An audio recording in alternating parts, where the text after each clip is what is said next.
Howdy, everybody. Welcome to another edition of the Cowboys of the Osage podcast, brought to you by the Ben Johnson Cowboy Museum, located in historic downtown Pawhuska, Oklahoma. Hey, it's old Cody over here. And as always, I got Mr. Rodeo historian himself, Mr. all-around good guy himself, Jimbo Snively. Hey, Jimbo, how you doing? And who do we have today? Hey, Cody boy, it's just another great day in the Osage, man. And Cody, we got Mr. John McBeth with us today. And, John was one of the great bronc riders of his generation. He was a 1974 world's champion bronc rider. He set the all-time winnings record that year, and just by like $10,000. He didn't just break it, he crushed it, And he's 11-time NFR qualifier. He won the Prairie Circuit Championship like 6 times. He's a member of the Cowboy Hall of Fame down in Oklahoma City, the Pro Rodeo Hall of Fame in Colorado Springs, the Kansas Cowboy Hall of Fame. Just a very impressive resume. And we met him last fall, and he's just a pretty impressive guy all the way around. And we're really tickled to have him with us today. And John, welcome to the Cowboys of the Osage podcast. Well, thank you. Proud to be there. We're glad to have you.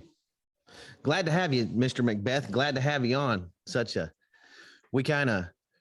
He said call him John. Remember? Well, I can't help it. I can't help that. I get my rear kicked sometimes for not saying Mr. I know. That's fine. That's fine. Well, I'll try to call you John, Mr. McBeth. I'll do my best. Okay. John, your dad you grew up in Kansas, I guess, and your dad was a timed event guy. How did you get into bronc riding? Although I know you did some timed event stuff in high school. Well, I did. My dad was a roper and a bulldogger. And when it was time for me to go rodeo, and I guess I was about 15 when I made that decision, and he asked me what I wanted to do. And I told him, you know what? I'll probably never be big enough to handle cattle well enough to win anything. So I'm probably going to have to be a rider. And he looked at me and he said, well, those bareback horses are probably all right. Those broncs, they worry me a little bit because of those little bitty stirrups. And I don't know why he said that, because I've seen him ride some rank rascals in a rope and saddle and a pair of brogans. I guess he didn't worry about himself, but Right. Just me. Right. Well, that's the way dads are, Yeah, I guess so. Why would he have been so worried about those stirrups, John, for everybody that's never put their foot in a bronc stirrup? Well, they're just, I don't know, they're like 3/4 inch stirrup. It's just narrow. It's regular size. I suppose if you had a great big foot, it would be a little bit more dangerous, but I didn't have to worry about that. Well, you didn't get bucked off very often anyway, did you?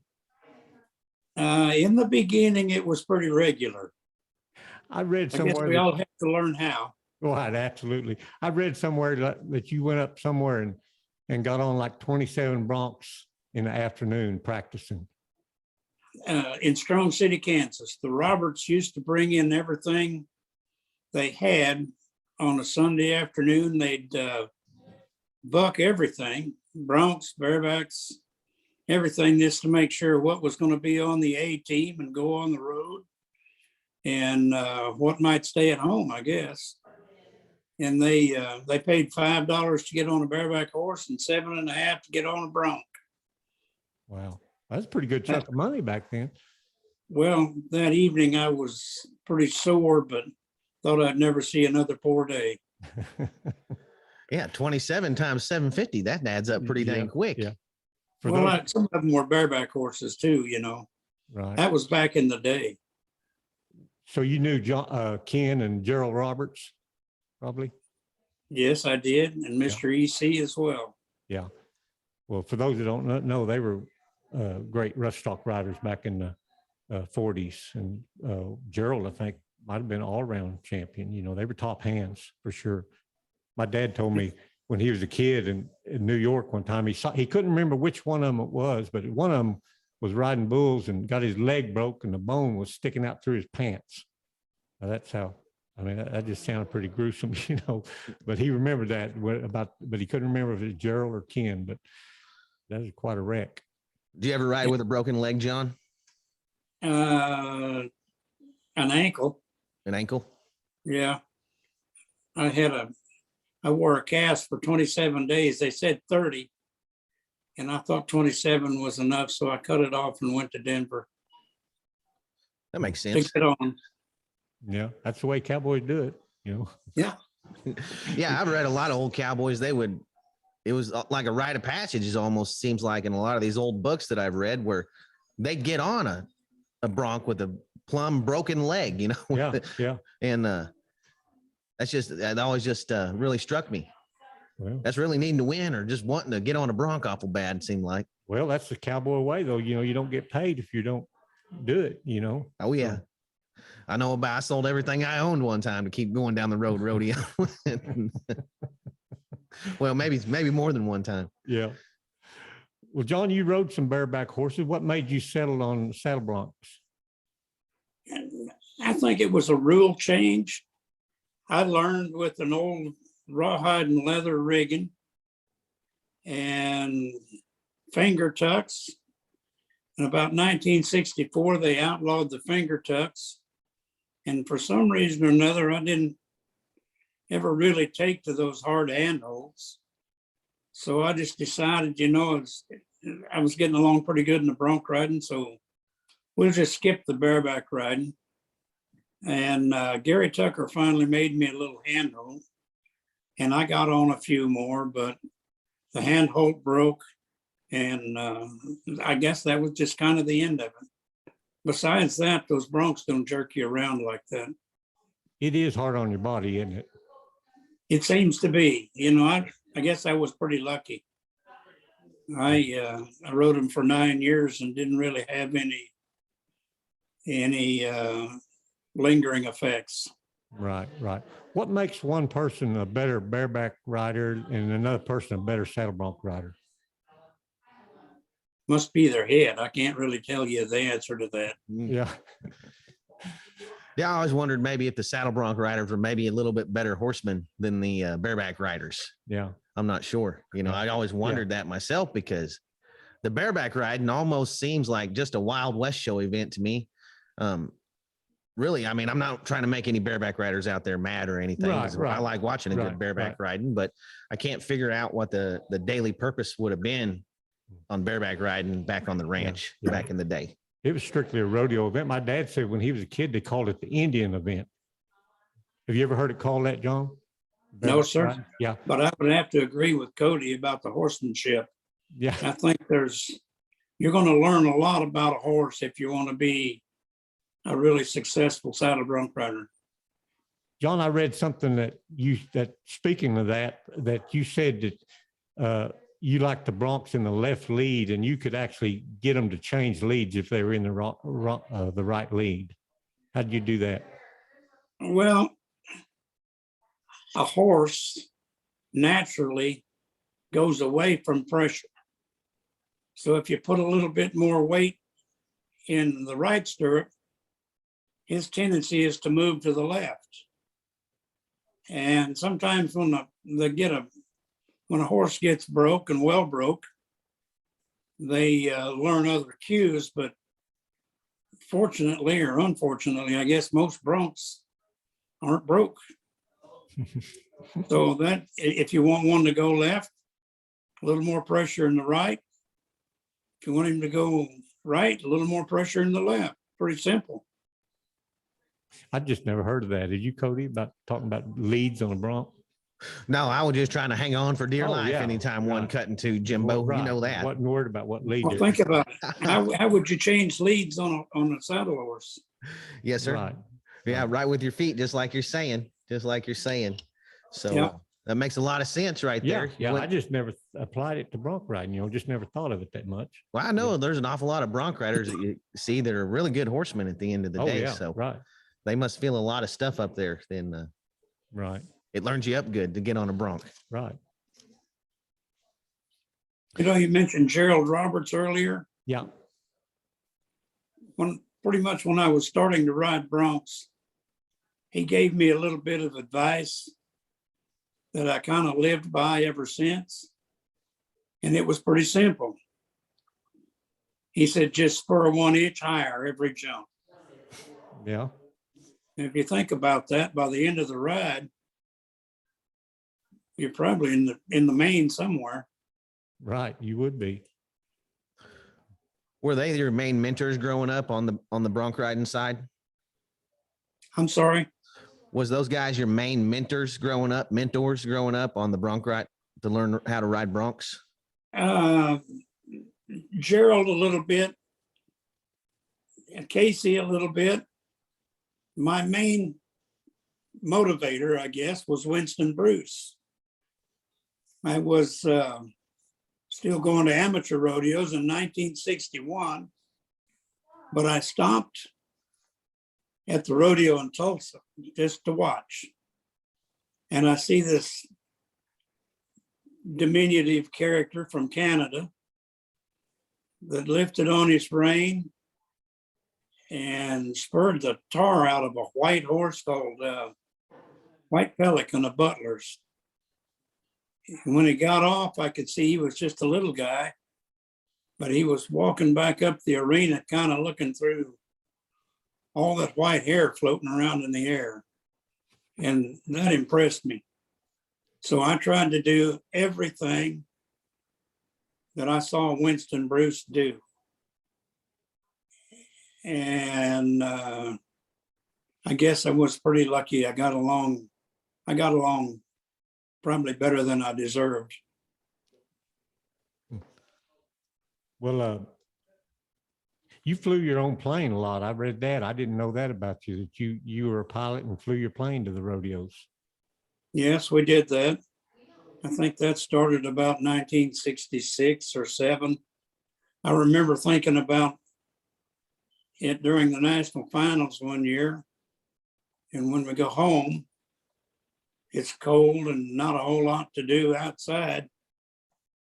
So I went to the airport in El Dorado, Kansas, real early one morning, and got an instructor who had been a carrier pilot in World War II.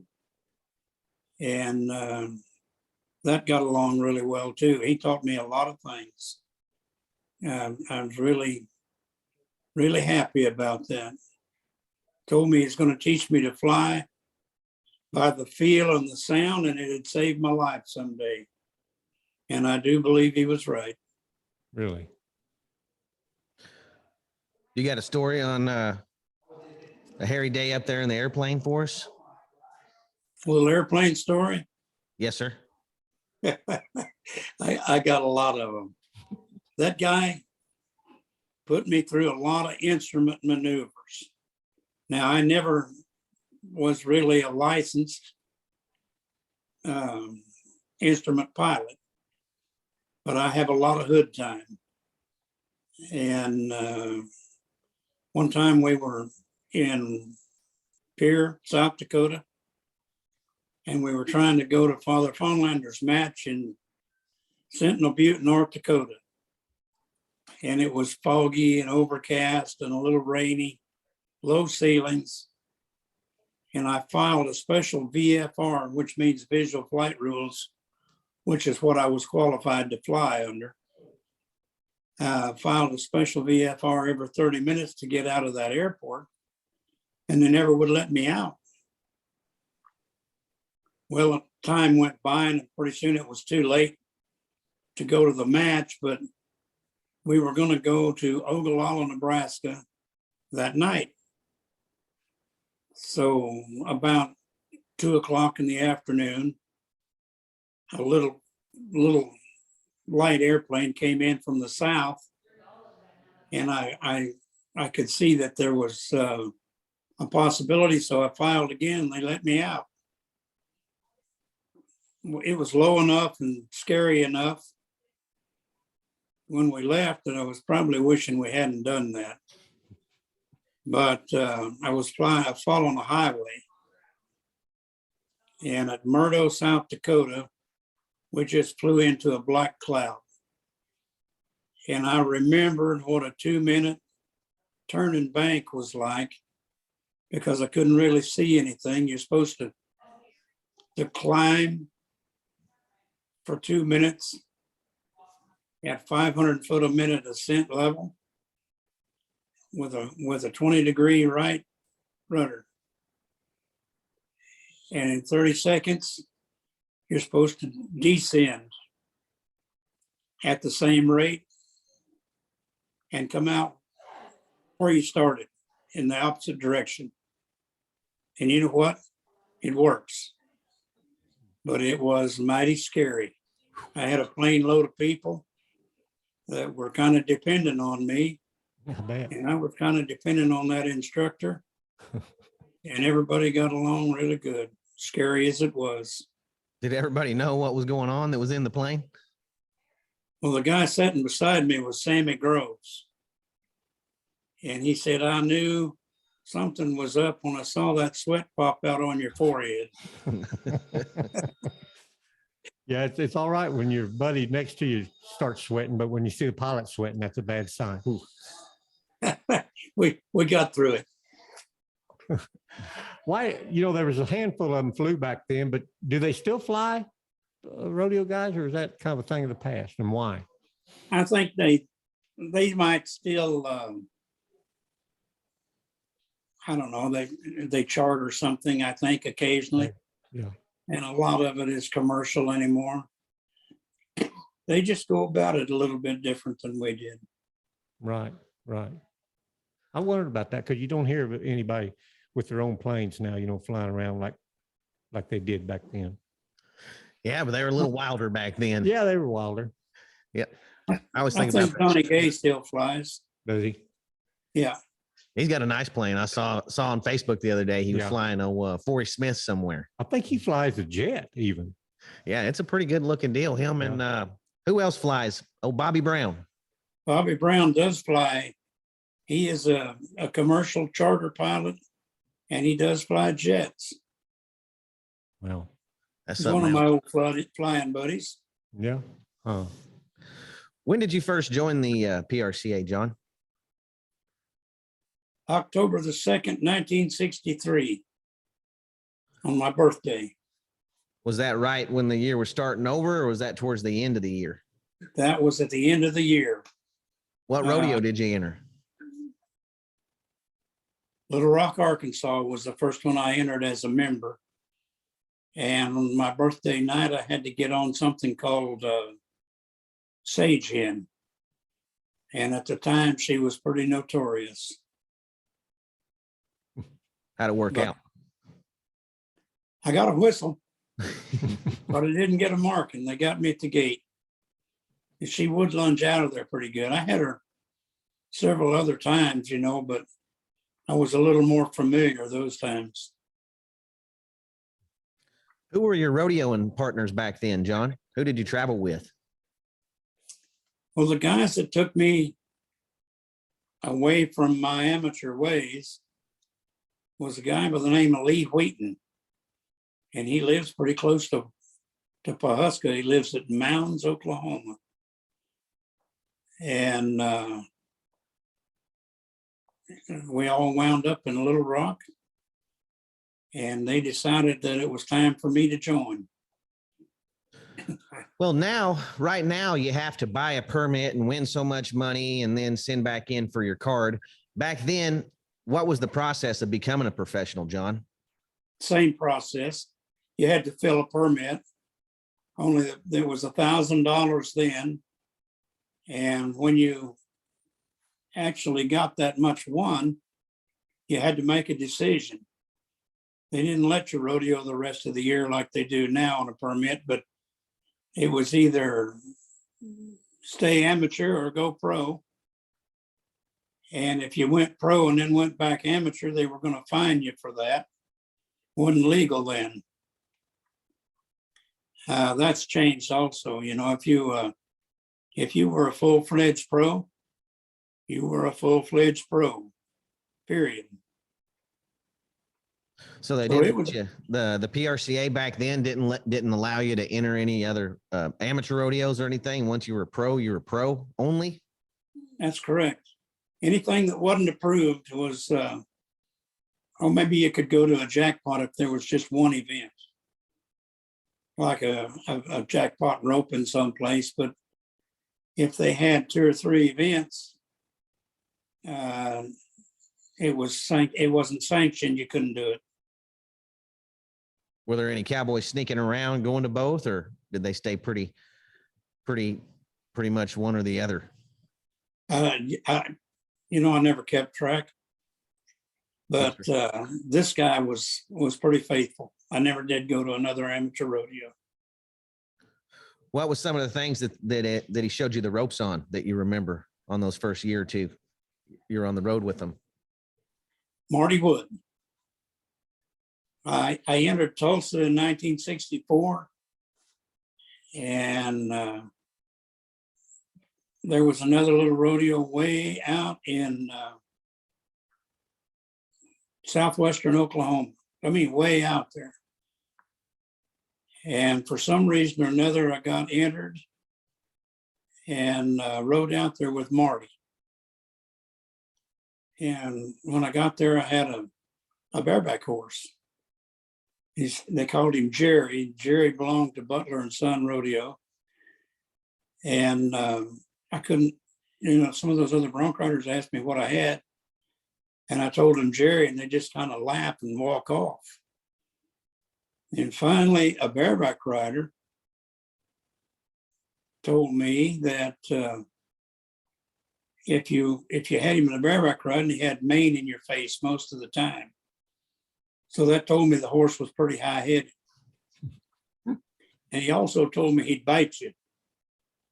He got me by the belt and threw me off of the flank board when I was trying to saddle him. So another lesson learned. It didn't hurt me, and he just scared me pretty good. But when it was over, I got a check for first and beat Marty and all the rest of them. And that was one of the better confidence builders, I guess.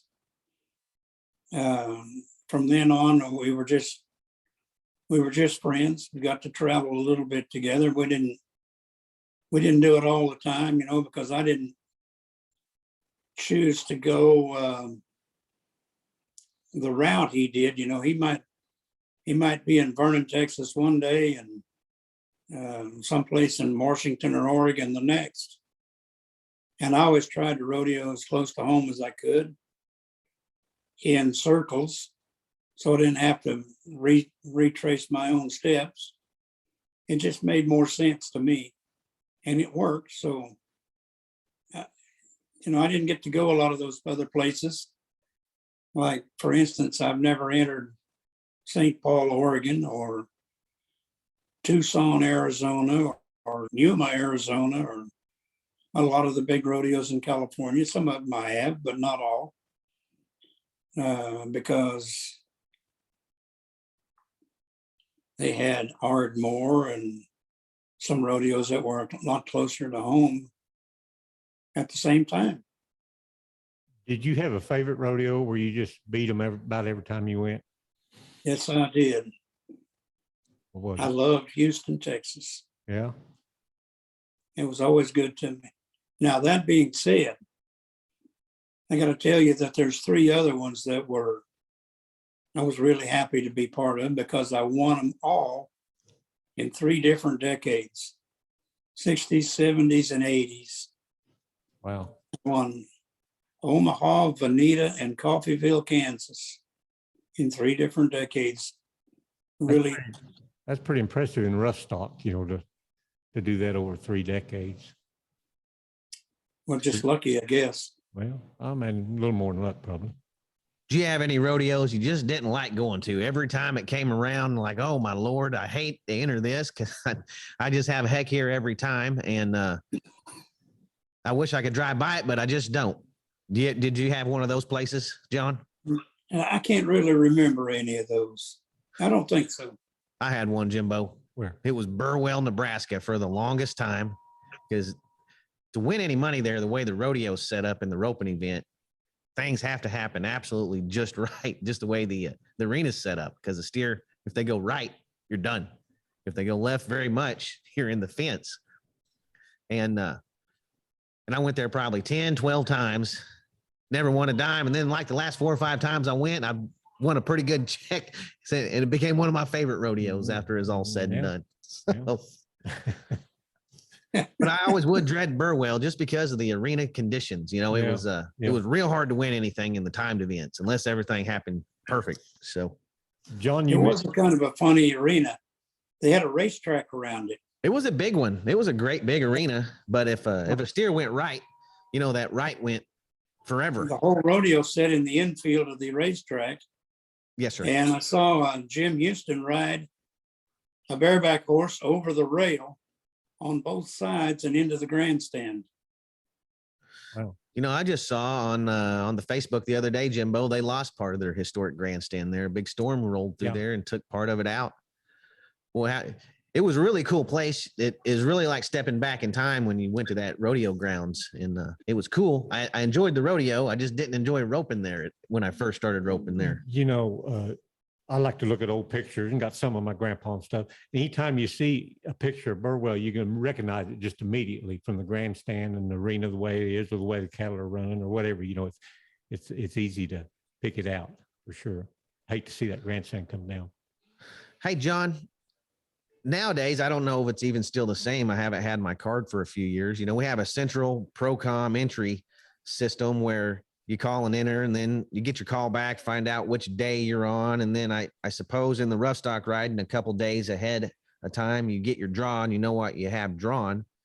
When you started going in the pros, what was the entry system then, John? Oh, you had to call the rodeo secretary at every location. We didn't have cell phones in those days, so it was a dial-in deal. I remember trying to enter Albuquerque, and it was an all-day affair before you could finally get through to the secretary. You get busy signal after busy signal after busy signal, but just keep trying. You didn't have a redial button then either, did you? No, sir. There's a rotary phone every time, probably. And probably Every time. time. Half the time. Yeah, and they didn't have call waiting back then either, just in case you, Right. You know, it could beep in and she could take the call when you were. Yeah, right. When did you know what you draw back then, John? Because now a guy, you know, they'll turn their horse out now if they don't draw one they can win on part of the time. So when did you guys know what you drew back then? Well, it depended on the rodeo. Sometimes you might know about your first one, but we got a lot more horses in those days at bigger rodeos than we do now. For instance, you know, Albuquerque might get 3 head. So you'd know what the first one was. And you had to go get on him to get any more of them. So, you know, we went and got on a lot of horses that they might not do today, you know, because most of the bigger rodeos are one headers. And it does take a little better horse to get a check. And by the way, it takes a little better ride to get a bigger check too. So, you know, unless they're just terrible, they probably should go get on them. You know, it's a personal choice. But I think the year I won the title, I turned out 5 horses. And one of those, unfortunately, was in the finals at Pendleton. And I just couldn't get back there. I'd like to have, I just couldn't get back. Because you didn't find out who made the finals until all the rest of the go-rounds were over. Yeah, it's still that way today. You don't know if you made the finals, I think, are on Saturday now, and you don't know till Friday evening after the rodeo or after your event's over on Friday, whether you made it or not, you know. So I know what he's talking about there. Yeah, it's kind of the same deal. I had to do that in Pecos one time, Jimbo. We came all the way home. I was sitting 12th. They took 12 back to the short round when we left. And I didn't think I was going to make it because there's like 10 guys that could bump me out if they just caught. Well, it came an absolute rainstorm in Pecos, and it never does, and flooded the whole arena. Everyone got a no time. And I had a heck of a time getting back from McAllister, Oklahoma, back down to Pecos for the short round that day. Yeah, I can remember driving from Amarillo to Denver to go to the finals the year they had it on TV. And it was a bad blizzard we had to drive through. But we made it. Too bad you wasn't in the airplane. You'd have flew right through that blizzard. Ha ha. Not me, boy. No, I'm terrified of the ice on those wings. Oh, I would be too. I would never do that. I hate sitting in the airport in the wintertime and they're out there de-icing the wings, and stuff. That just doesn't give you a good feeling to me. Hey, John, what year did you make your first NFR? 1965. Where was it that year? It was at the fairgrounds in Oklahoma City. Okay, because I knew in 1964 it was in Los Angeles, California, so I didn't know if it was there the next year or not. What do you remember from that first NFR that you made in Oklahoma City? Was that the first time it was in Oklahoma City? Probably. Yeah, you want a good laugh? Must have been. Yeah. I won second in one round. By the way, on a horse that I wasn't supposed to place on. And I won $385. In those days, there was a pitch game about every afternoon. Just slack time before the rodeo. And I won more than that playing pitch that year. Well, Cowboys like to play pitch. Well, Oh, now, yeah. it's a pretty big to-do they do out at the finals now. They have stuff going on every day, every night. What all went on back then during the national finals in Oklahoma City that is totally different than what goes on now? What did everybody do before and after the rodeo every day? What went on in Oklahoma City in 1965 Yes, sir. was the National Finals Rodeo at the fairgrounds about every evening. They didn't have one afternoon perf. Nothing else. They didn't have a trade show with it then. They didn't have anything with it. I don't think they did the first year. They did later, but I don't remember that it was there the first year. What It was about the after first the year. rodeo? Yeah, it was the first year in Oklahoma City, so everything was pretty new to those folks too. Now they made a great one out of it. Eventually, what would go on over there at Oklahoma City? I'm sorry, I didn't hear what you said. Eventually, what all did they add to go on along with it besides the rodeo in Oklahoma City? Oh yeah, they did have a big trade show. The ladies had a style show. There really was a lot more going on as it progressed. But in the beginning, things were pretty sparse. Where did everybody go after the rodeo in Oklahoma City? Oh, there was probably a local bar that they went to. Sometimes it was at the headquarters. They used to be at a Holiday Inn out on the west side. Of course, they had a bar. One year it was at the Hilton Inn Northwest. They had a bar. When they moved from the fairgrounds down to the downtown, the Sheridan was right across the street. They had a bar there, so about everybody went to the close ones. I was reading some book here a while back. A lot of people had great big private parties on the different floors of the hotel, Jimbo, and they said some of them got really wild. I imagine they did. Wouldn't doubt it. Not that Cowboys ever liked to party or anything. John, he probably went to bed after each perf and get ready for the next day. That's why he was winning as much as he did. Sometimes some of each, and some of those parties got a little, they got a little strange. Yeah. I read something about you, John. I thought it had to be a misprint, but I guess it was true. Said you went 3 years without getting bucked off. I did that, and at the finals, at the end of that 3 years, the first three bucked me off. I went out there the a fourth performance with my number put on upside down so the crowd could read it. And Clem McSpadden made me change. He didn't think that was funny at all. Sometimes you got to do something drastic to get something going. Can you imagine going 3 years riding broncs without getting bucked off? Huh? Well, that's what I was going to ask him about. Now, it seems like nowadays there's a lot more buck offs in the bronc riding than I remember seeing as a kid. Is it because the broncs are in such a higher quality overall? There's more bad ones rather than one stock contractor having a couple bad ones in their pen? Or is it they're taking more chances riding the broncs now, you think, trying to be a bigger score because it is just a one header everywhere they go, or at the finals you don't see very many ride 10 broncs there either. And there's a lot of perfs that, a lot of guys get bucked off, but there's a lot of money up every night too. Right. So I was just wondering if it's a combination of they're taking extra chances, trying to be bigger scores, and the broncs there's just more bucking broncs than there used to be. I'm not sure. What do you think, John? Well, I think there's a lot more good ones than there used to be.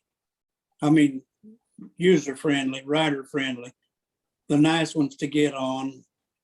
But you don't see the rank horses like Jake or Descent that much anymore. They used to, the bucking horse, the idea of bucking horses has just kind of changed a little bit. I don't think they're any better than they ever were. There's just more of them, the good ones.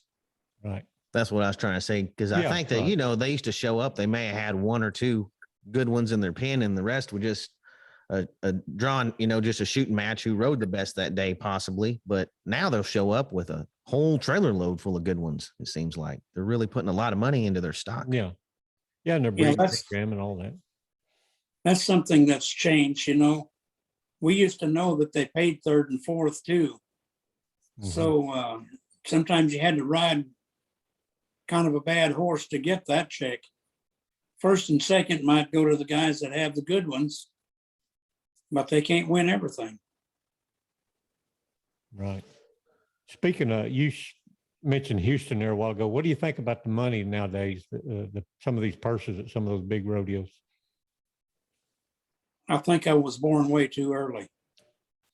I bet it'd make you sick to sit down somehow and figure out what you'd have won that year you set the money mark in today's rodeo, the rodeos you placed or won at that year. That year, I won Houston and won $3,400. Thought I'd never see another poor day. But according to the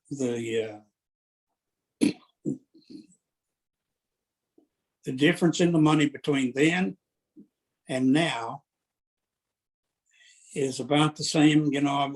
They win 50,000 now or so. I don't know that 3,400 would ever be worth $50,000, right? But it would be close. Yeah. Yeah, it'd be worth a lot more than 3,400 for sure. Yeah, they win a lot more money now, but it takes a lot more money to do. For sure. What about the year that you won the world? What are some of the highlights that you can remember from that year? I can remember in the fall, I wanted to win it. So I did something that a lot of the other bronc riders never thought of or didn't do or didn't want to do it. But I made a run mostly in the Northwest, someplace that I seldom went.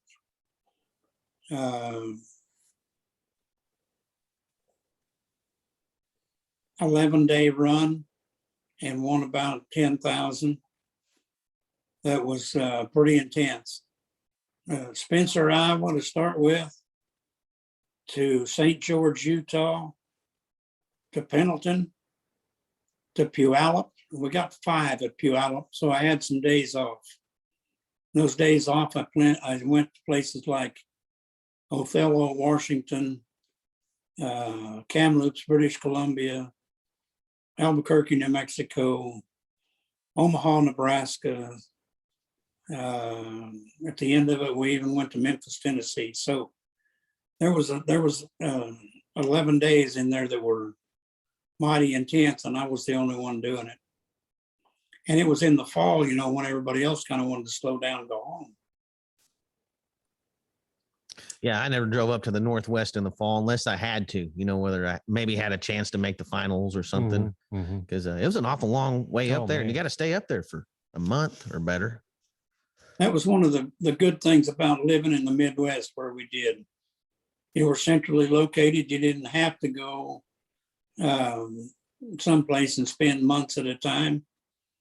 You could come home pretty regular. I can remember with that airplane, I had a store in Burden, Kansas too. And I'd be at work every Monday morning, 8:00. And about noon on Thursday, I'd go to the airport and get in my little airplane. I might be able to go to 5 rodeos that weekend and be back at work Monday morning. What kind of store did you run over there? I had a big saddle shop. Oh, heck yeah, I knew that. Shoot, I'm sorry. It's called a cowboy shop. It's still going today, isn't it? Parts of it in different places under different names. I still have part of it in Texas. Part of it's in Colorado. I guess a couple of my former employees both have shops in Colorado. There's one in Texas, 2, 3 in Texas that I can think of right now. I don't know where all, but they're scattered everywhere from that one place. John, what about Beijing, China? Did you go to China? We did. I was involved with an effort called Rodeo China. We went there a couple of times, and China's a tough place to get into as far as bringing livestock.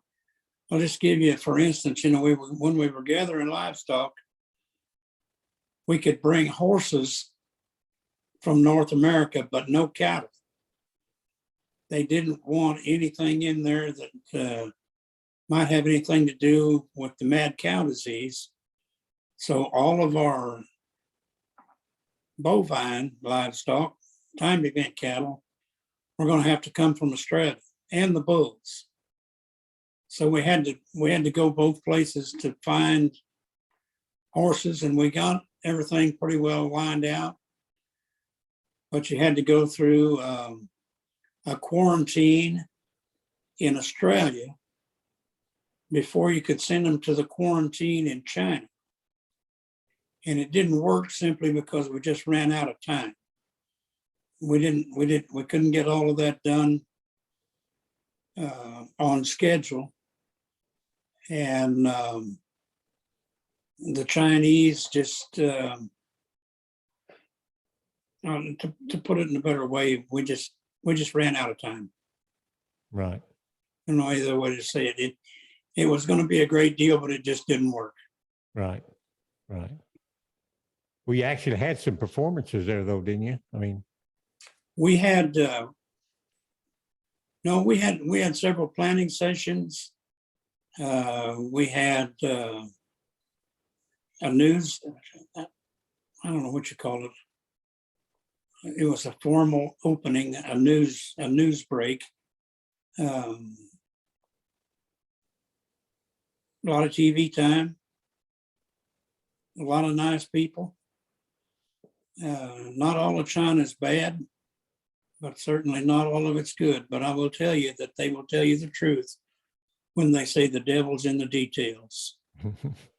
We learned that for sure. Well, makes you appreciate the good old USA, I imagine. I figured I'd go over there and trade some horses from them Mongolians right across the border there. Get some of those horses and flank them up. And get some of them cows from India. You got a rodeo. Those people are horsemen, but those horses are mighty small. Yeah. Did you meet any of the Mongolians over there? We met some people that were Mongols, but there was a lot of people that we met in Beijing that were Americans working in Mongolia and staying in China. Things are pretty sparse there. Yeah. What about the equipment? How's the equipment changed through the years since when you started riding broncs through today? Well, when I started, it still had a few saddle horns. Some of the older saddles, there was a lot of old turtles still around, lots of Hamleys. Most of those are museum pieces today. Things have changed a little bit. The saddles have changed. The rules haven't, but the saddles have changed a little bit. And in this old cowboy's opinion, I don't know. You can say There's more advantage to the rider than the horse, I believe. I knew where you was going with that. I agree. Maybe we should just go back to riding some low cantle steer roping saddles to ride the broncs. Yeah, for example, they tell you that a bronc saddle is supposed to be a 3/4 double rigged saddle. And the next sentence in that rule says that the front of the D-ring has to be in alignment with the center of the swells. Well, what they did was drop it out and tip it, and it still fits the description in the book, but it's nearly a center fire saddle. It sets a lot more forward on the horse, which sometimes takes a little strength away from the horse. You know, a lot of times people are talking about the bronc rein and how much rein to give them. And a lot of people don't know what they're talking about when they are talking the saddle bronc and rough stock lingo like that.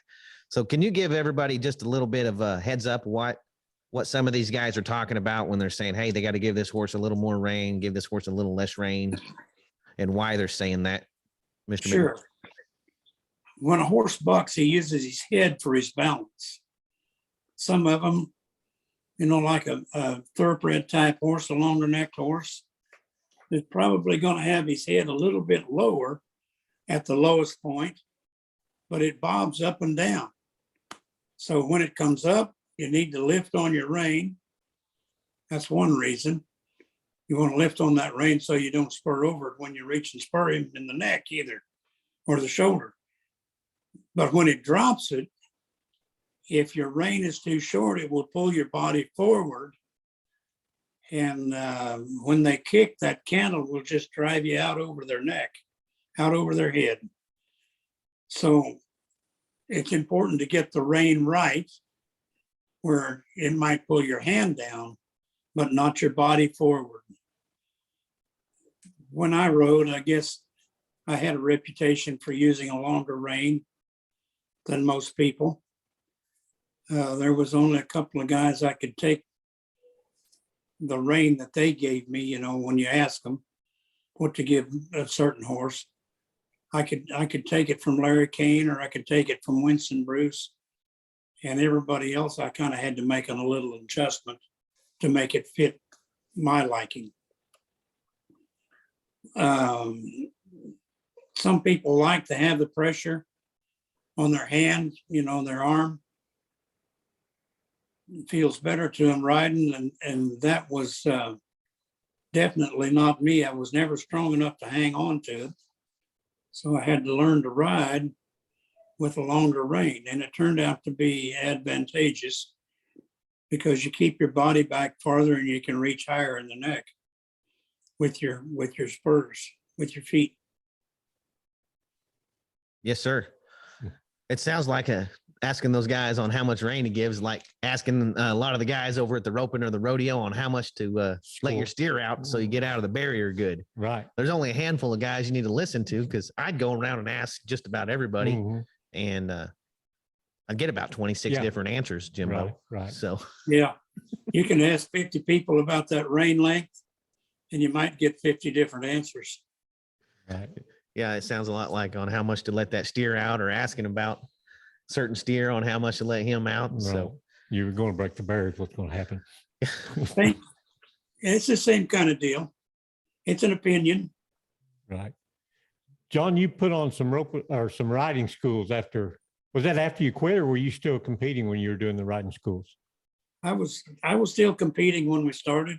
Yeah. The first one we did, Marty Wood broke his leg at Odessa one year, and he had a riding school scheduled at Harry Knight's ranch in June of that year, and he was still in the cast. So he asked me to come and do the in arena instructions, and then they could go over to Marty, who was pretty much in a reclining chair, sitting over at the edge with his leg in a cast, all propped up. That was 1969. And that was the first one. And we had guys like, Tom and Bill Larson, Larry Jordan. There was a lot of them. Those are some names that you might remember. And then I went to Jim Sutton's place in South Dakota, kind of on my own. And for about 25 to 30 years, we had schools in Oneida, South Dakota. And gosh, I was blessed. You know, some of the best people in the world came to that school to start with. I can remember two young fellows driving over there from a place called Ree Heights, South Dakota. It was 90 miles away. And they drove it every morning and back every evening. Some guys by the name of Robert and Billy. You might be able to put that together. Yeah. Yeah, they had Bauer brothers. I've heard of those guys. Yeah, I think the whole world's heard of them by now. Tom Miller came there. Tommy Reeves came several times.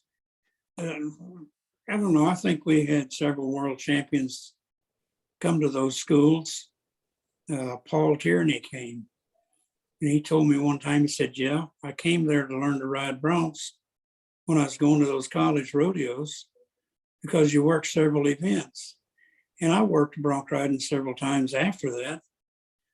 But my championship was an all-around and a tie-down roper. He said, but I learned to win at that rodeo school. And it's just things that makes an old instructor probably a little too proud. Yeah, that would have to make you pretty proud, you know, to turn out students like that and have him say something like that too. Yeah. And they said that when we inducted them in the hall in Oklahoma City. Wow. And they're teaching schools too, and they're teaching the method they learn right from John, I would assume, right to the younger generation. And it's right. It going on and on and on and on. Trickles down. And one of my students, Tommy Reeves, right, puts on free schools and teaches the same philosophies that he learned right at our school. Right. It's just a coaching tree, and it just has a lot of branches and moves right on down. No doubt. Yeah. Yeah. Were you ever around Casey Tibbs much, John? Oh, a little. Yeah. He was Casey Tibbs. He was a character for sure. Yeah. Yeah. I've heard so many Casey Tibbs stories. You could write a book, you know. I'd like to read that, Jimbo. Well, I'm not sure you could print all of them. You couldn't. I'll put you on the spot a little bit. We do this every once in a while. Mount Rushmore saddle bronc riders. Need 4 names. Mount Rushmore saddle bronc riders. Howard Hunter. Yeah, for the Mount Rushmore saddle bronc riders. So people right from that area, is that what you want to know? No, I just mean the 4 that would go up on Mount Rushmore. The 4 best. Oh, there you go. Yeah. Oh gosh, I don't know that you could limit it for 4. Got to. You'd probably have to put Casey up there. Right.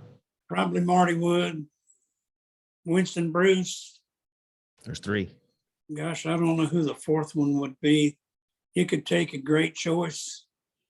In my era, you might put Bill Linderman up there. In his era, you might put Turk Greeno. You might put Mel Highland. Billy Etmauer's pretty hard to leave off that list. Who? Billy. Oh, yeah. What Yeah, about you're Dan Billy Morton? or Robert, either one. Yeah. See, I Dan don't know. Morton too. Yeah, You it's hard might to want to pick. start with Billy Etbauer. Yeah, you might. Yeah. It's hard to do. We've done it with different rodeo events here, and it's hard. Sometimes it's easy to come up with two or three, but then it's hard to come up with that fourth one and not leave some other people off. Casey and Billy, they're on there for sure. Okay, that's super. I don't know about the other two. I don't know about the other two. There's just too many. Like you I know said. it's just hard to I do. could pick two more. You might put Sean Davis on there. Who knows? Yeah, you're not just necessarily picking. Brad Germanson. You're not just trying to pick. There's guys up there that you never heard of that are riding really well too. Right. You might put Tom Miller on there. Yeah. Might put Tommy Reeves on there. Yeah, there's lots of talented bronc riders. My era, the era right before me, and the one before that. Gosh, we could go back to Pete Knight, Patty Ryan. Yeah. Pete Knight was killed riding the bronc. He was. Yeah, sure was. After he got, I think when he got bucked off, he got kicked in the head as he was getting bucked off, I think, the way I remember it happened in California.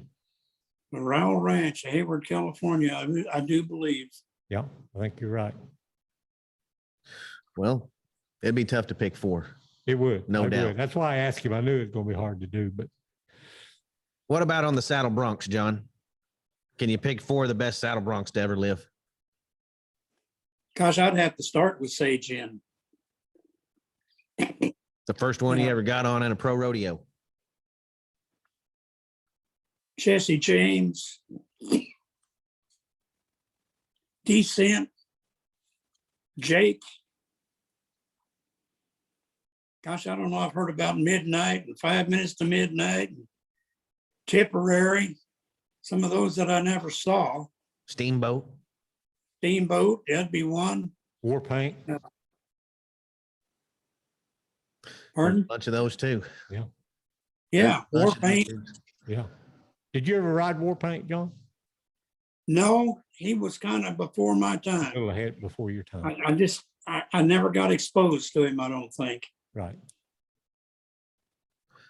Nowadays, and correct me if I'm wrong here, it seems like a lot of the rough stock cowboys are more athletes now. They take their physical and everything a lot more serious than a lot of the cowboys coming up in your era that maybe just stayed in shape by just doing cowboy stuff and whatever they had and whatever they did between rodeos. Do you think there's a lot more like professional looking or acting athletes now than there was when you were coming up, John?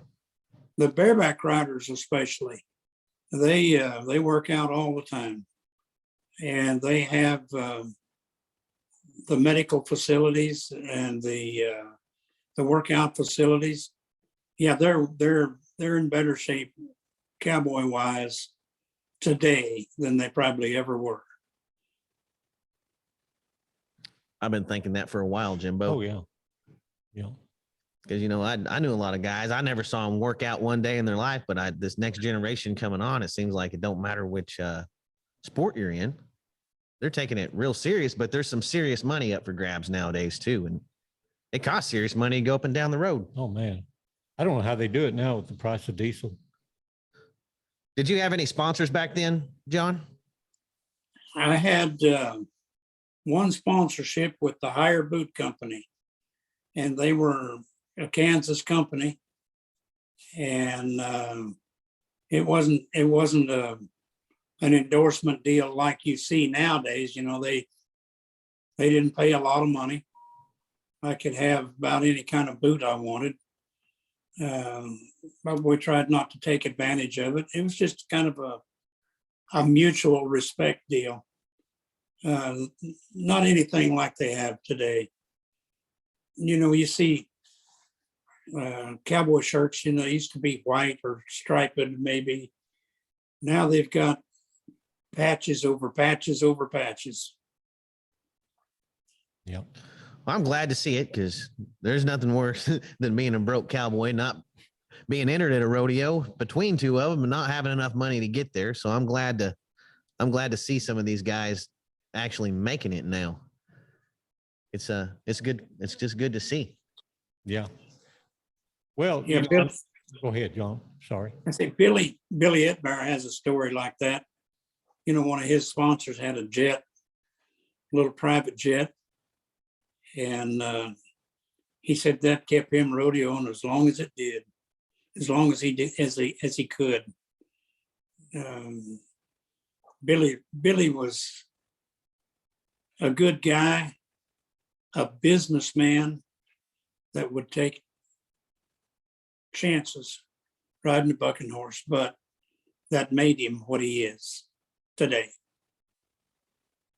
And the sponsorship helped do that quite a little bit.